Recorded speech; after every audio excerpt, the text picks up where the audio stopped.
and it's like you're watching TV and Molly! Oh, look at those little marshmallow sticks you have. Yes, that'll work out perfect. Yes, yeah, right. Molly's going to roast a marshmallow over here a little later. Oh, yeah. That's perfect. Yeah, I know. That's quite a job. Yes. I had nothing to do with it. I saw you working hard.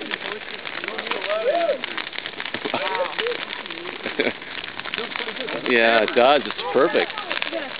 What's amazing is it's not, like, out of control. That's what my dad said. And I figured, you know, you got a lot of wood you got to haul on that. I'm not going to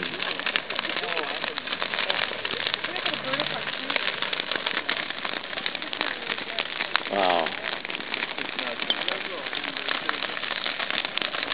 And most of this wood came from the tennis courts.